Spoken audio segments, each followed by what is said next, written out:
So use the titles, color your little photos. You can also try out a couple of quick, easy ways to change up your handwriting. For instance, cursive. And you haven't done to learn the fancy cursive you've got around here. I'm sure we've all just learned basic, regular joint letters cursive in grade school, although I am becoming an old woman, so I'm not really 100% sure what they teach the kiddos in school these days.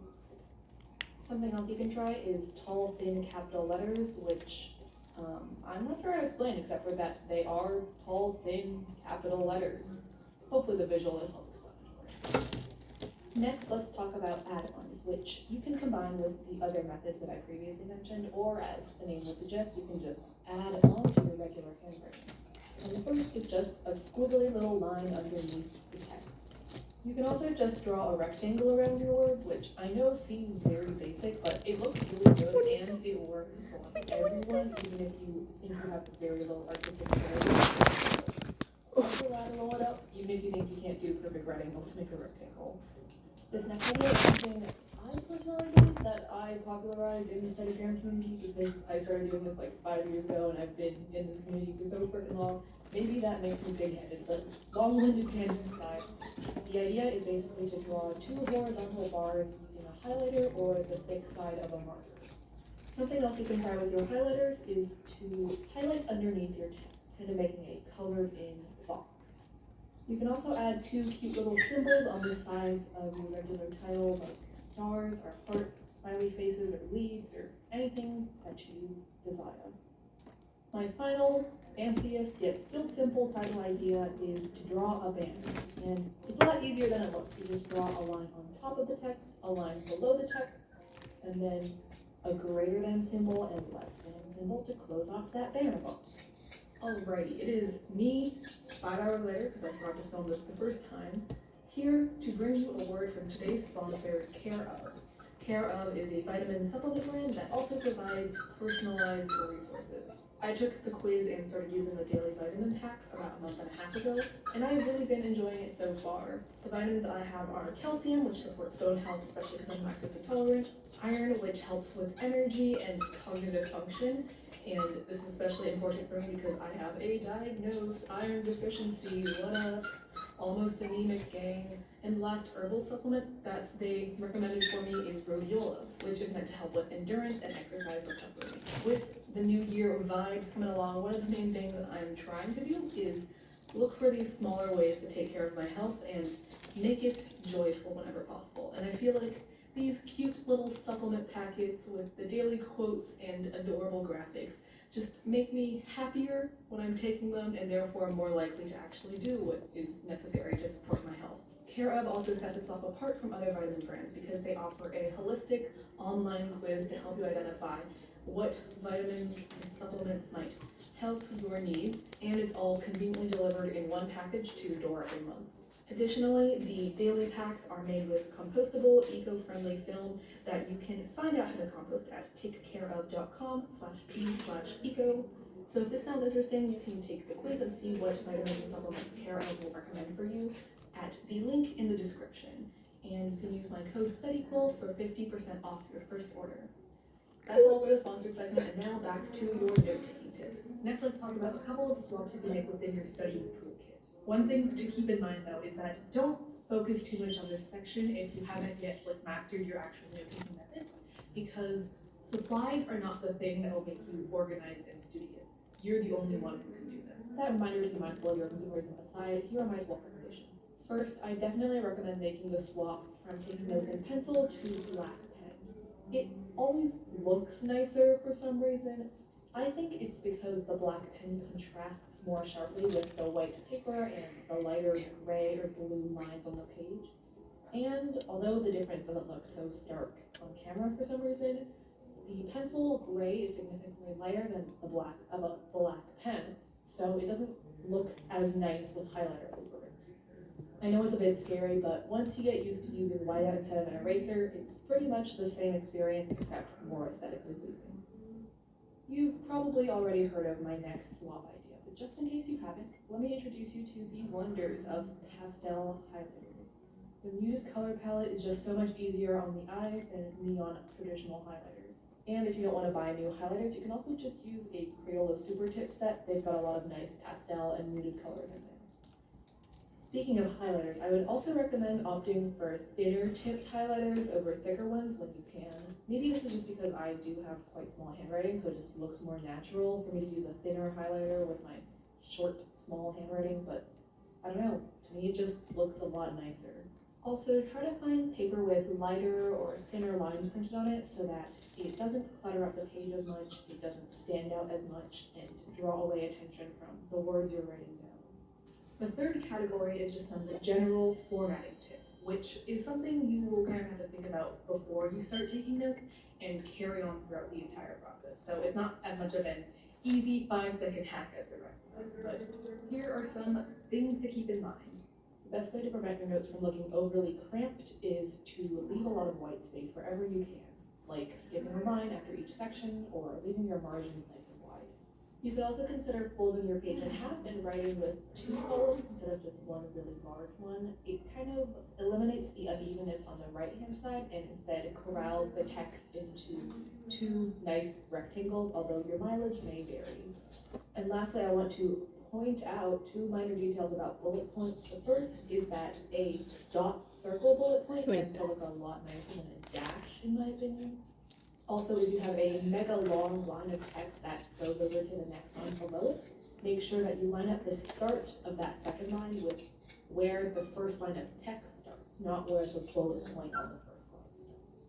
That verbal explanation just sounds very clunky, so for the visual, the one on the top just tends to look a little bit worse than the one on the bottom.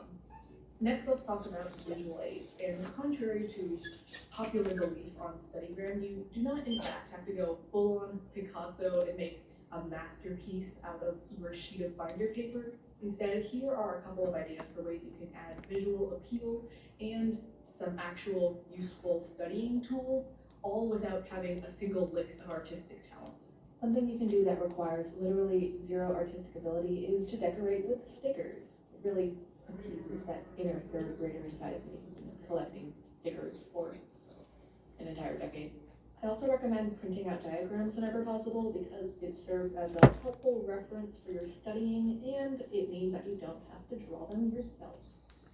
Another thing to print out that will make your life easier is these various templates that kind of depend on the subject you're studying. For example, if you're doing polar coordinates, you can print out polar graphs. Or for organic chemistry, you can print out these hexagon writing paper sheets. Last but not least, you can also print out photos that are relevant to the subject material and can both add a little bit of spice to the visual appeal of your page and just help you understand the material better. For example, for my film notes, I put in a photo of the visual style that I'm discussing.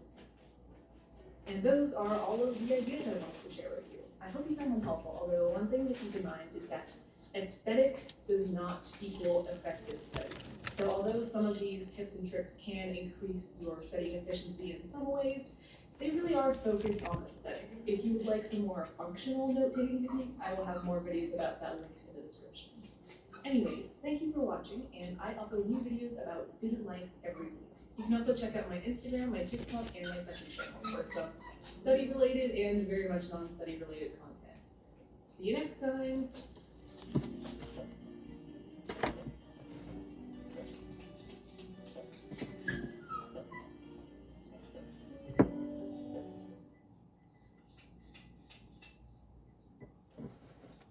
Coronavirus has really left us in a great situation.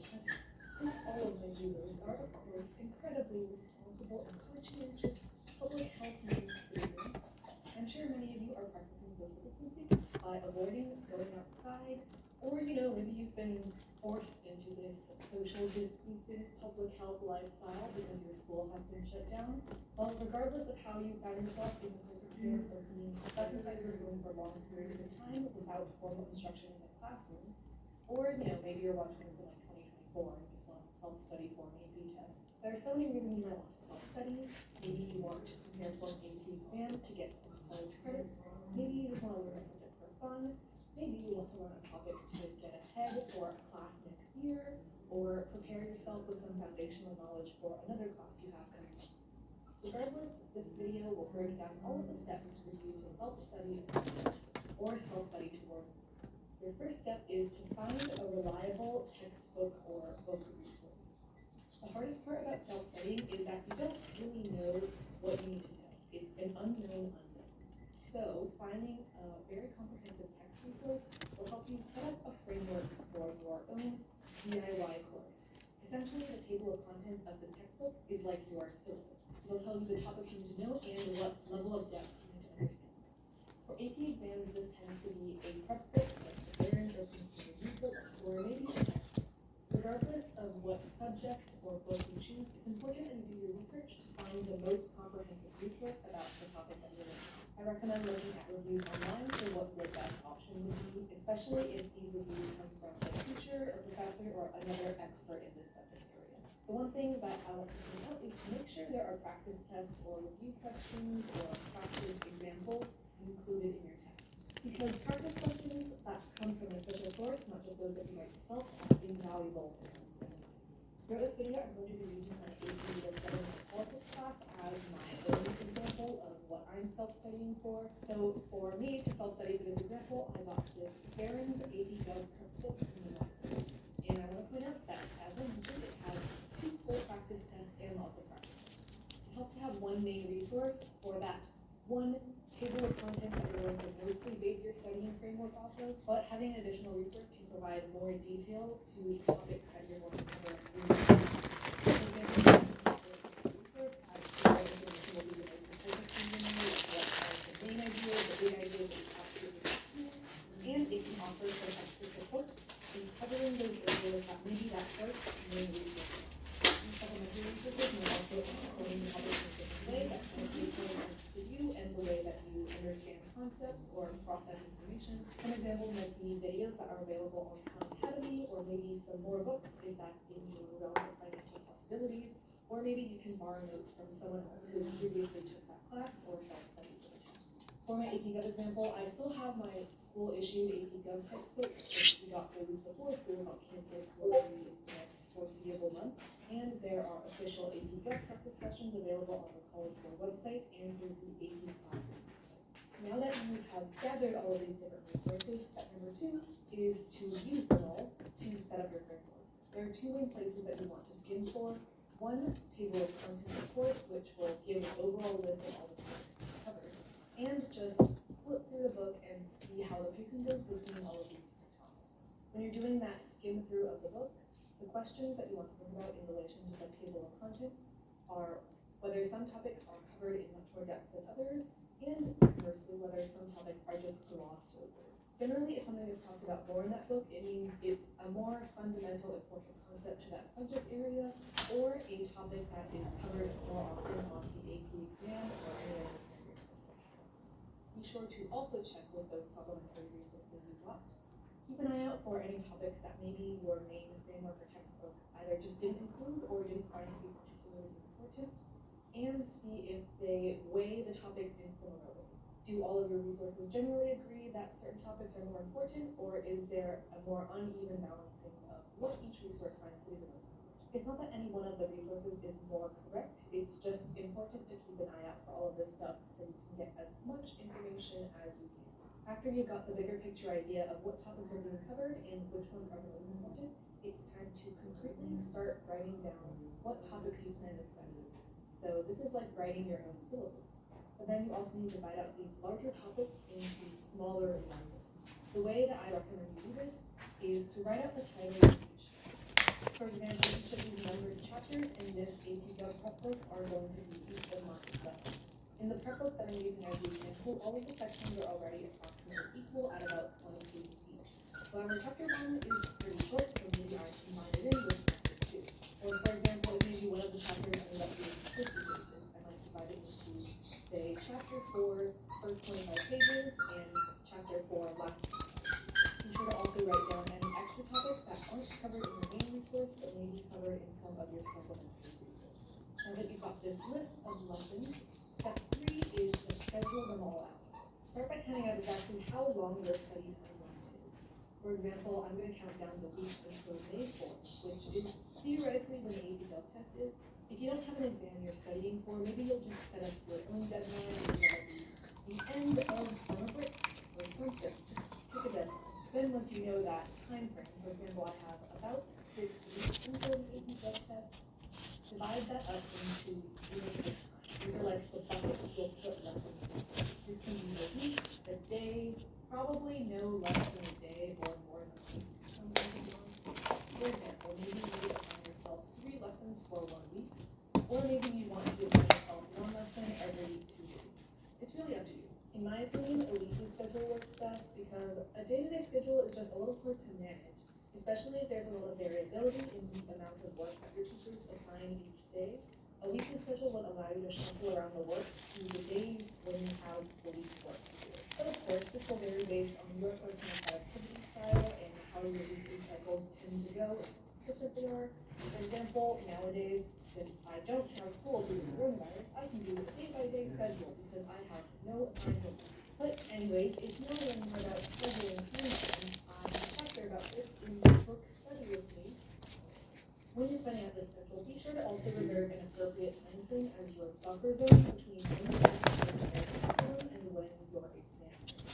This is like a built-in dead week for you to review. I would personally spend most of this time doing full-length practice tests, or maybe just relaxing and getting enough sleep for optimal mental performance on that day of the week. Now, once you know the exact number of time buckets you have and the exact number of lessons that you have, it's time to divide them equally into those time buckets. For example, I have 7 weeks until the drug test, and I have 14 sections to complete. So I would do 2 every week.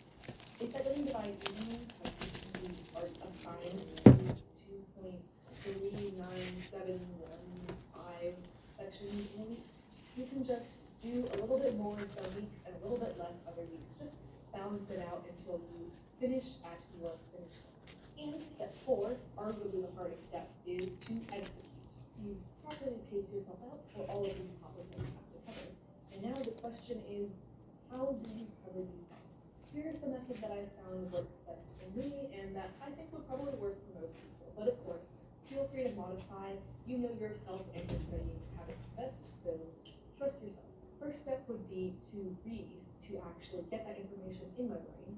If you're using an AP prep book, these tend to be quite brief because they assume that you're also taking a class along with using this prep book. So if you find anything confusing, be sure to check out your supplementary resources or do some Googling to learn and fully understand the information. For example, if I'm reading my prep book and I find a section really confusing, I might look for a crash course video on YouTube about the topic. Obviously, memory has multiple steps. First, you encode the information into your brain, and then eventually you have to learn how to recall it, how to actually pull that knowledge out of your brain and not just be able to recognize it or look at it. There are 2 basic levels of learning how to remember things. The first one is just simple fact. For me, the best technique for fact recall, like remembering what a vocabulary word means or memorizing a formula, is to use flashcards. But once again, you know yourself and your study habits the best.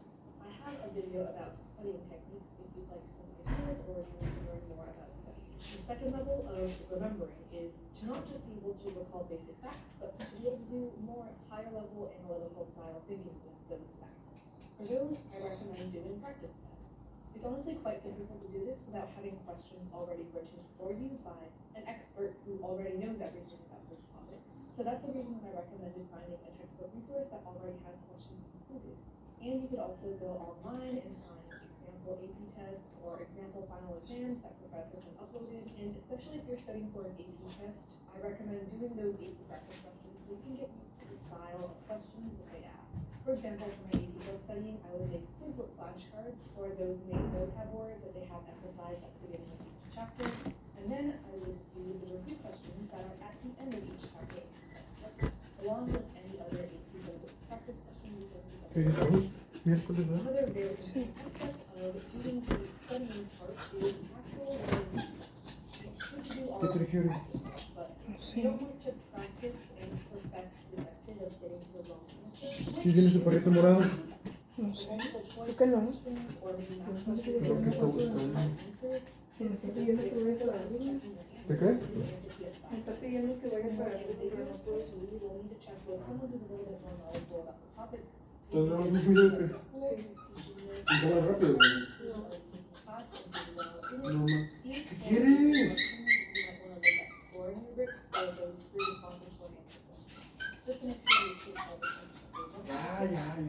especially in the theater time. In the AP Gov textbooks, a lot of the multiple choice questions also have answer explanations in the answer section. And on the college website, when they publish their short answer or answer questions, they'll also include the goals for the kids. So you can see say matches up to their ¿Qué hicieron de comer hace and to rato? the points that you're supposed to put. And now that I've provided this very general overview of how to study, Bien hecho carne, you just ¿verdad? repeat this for every topic that you've scheduled out. Conchitas. ¿Van a ir a pa?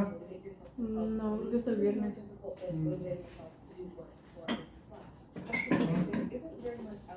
Mañana tienes clase. Sí. ¿Por qué hora llegas? Porque ya no tenemos gasas. ¿Qué compras? A lo mejor voy a ir a quedarme con un amigo. No sé todavía, que necesito que me confirmen, porque todavía tengo que hacer otras tareas. A lo mejor voy y regreso, pero como está lejos, no sé la verdad. Mañana a ver qué.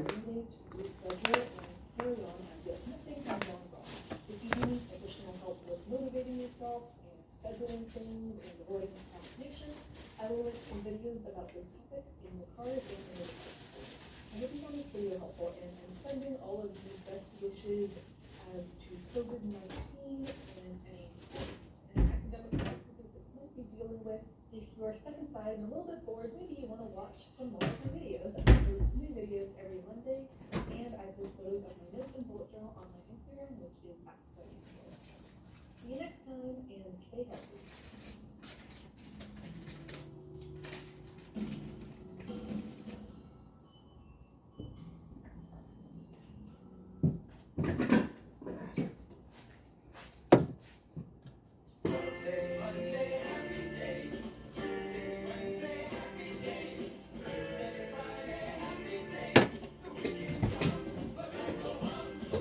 Hombre.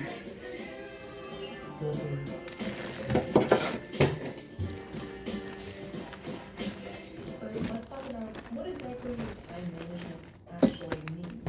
Because I feel like it's tossed around a lot as like, this is a skill you gotta have, but like, what the heck even is time management, right? According to the Oxford Dictionary, time management is the ability to use one's time effectively or productively. It kind of helps pack your things into a suitcase. No sé qué If you carne es. organize them in Una carne con ways, verduras que hice more madre. things will fit into the same suitcase than if you kind of just throw them in at random.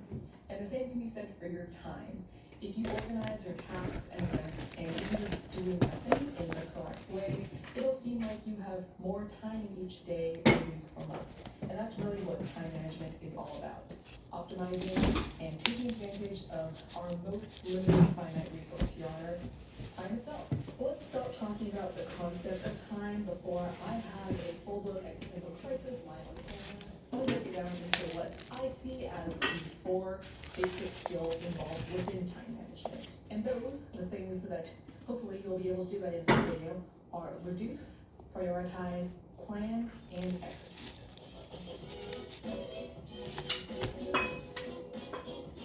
Reducing, the first and most important step, because in order to do what's most important to you, you have to avoid wasting your time on what's not important.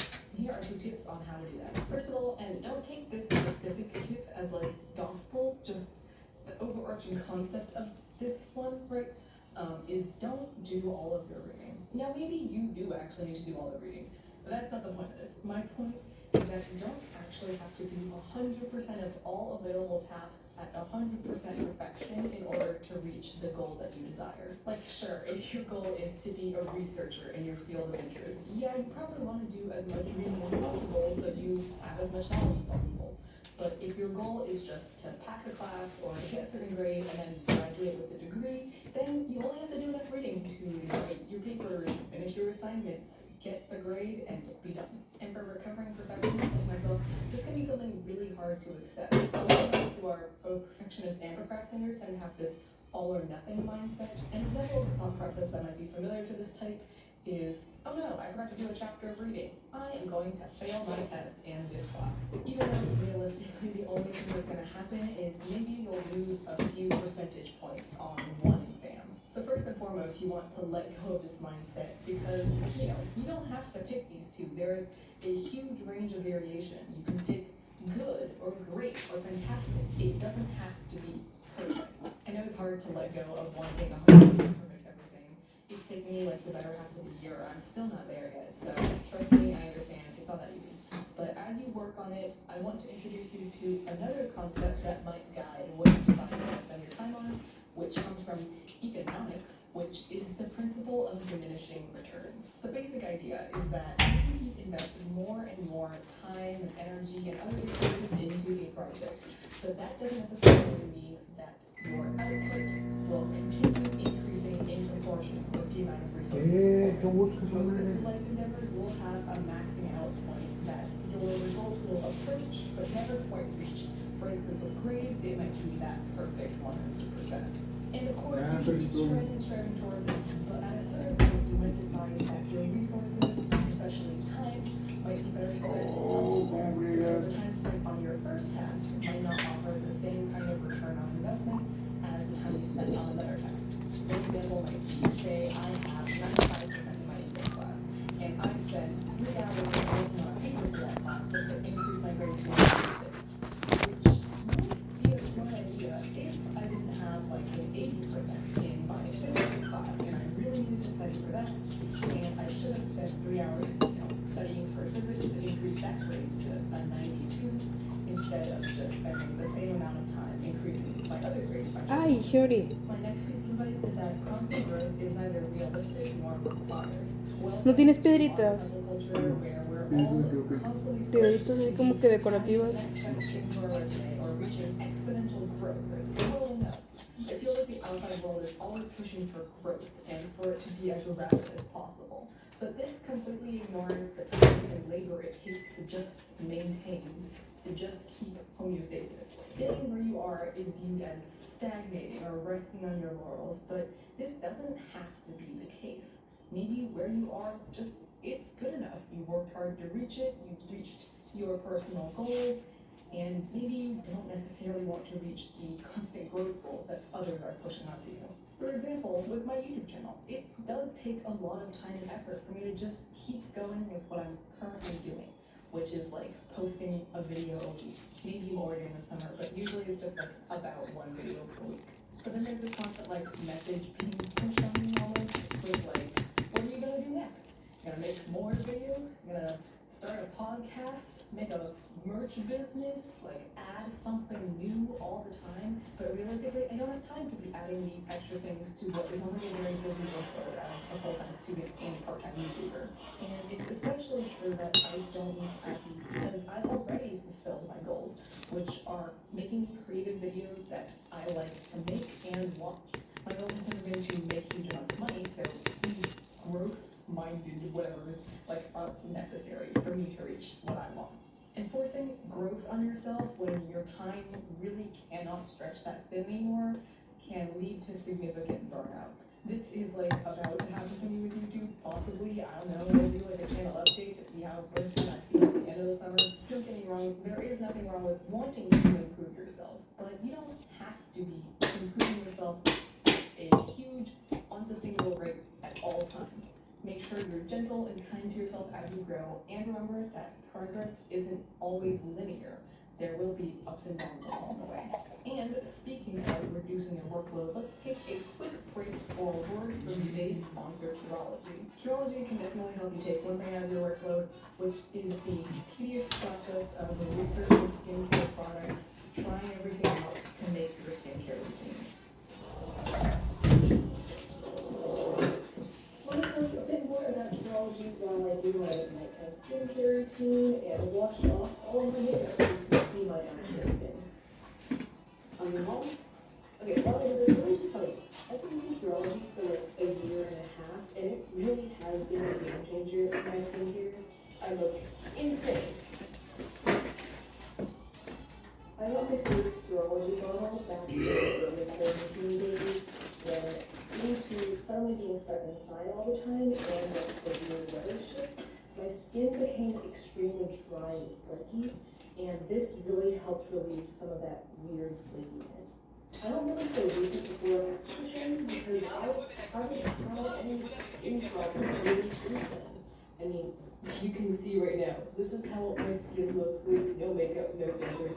But enough of me talking about myself. Let me tell you a bit more about Curology. If you've never heard of them, the way Curology works is you click a quiz on their website, and that will allow the dermatology provider to create your own custom skincare formula, especially suited to your skin type, skin goals, other environmental factors, all the cool random information that apparently has an impact on your skincare that they ask you about here at the quiz. You end up with your own custom serum. The great time-saving aspect of this is you can save yourself the hassle of putting together an extended skincare routine. Not only the research and trial and error, but also like the literal physical time required to put like a quadrillion products onto your face. You don't have to, because this just has everything you need. Like, yes, this is a sponsor video, I am going to say this, but like, y'all know what I do, okay? I use 3 bottles of this stuff because it is actually a good product. Other fact, you can also use the messaging centers to directly contact the dermatology provider to ask them for advice or to start a discussion online. That's why I feel messaging is super tricky, especially on that eyelid like area where it's not safe to put active ingredients. I contacted my dermatology provider and she gave me some recommendations about how to do this stuff. Okay, now I'm back talking about myself again. Clearly, all YouTubers are self-expressed. I can't be an exception. That's a hard time. But anyways, if you're interested in taking skincare off of your to-do list, you can check out Curology with the link in my description down below. Thank you, Curology, for sponsoring this video. And now, back to you, Elizabeth.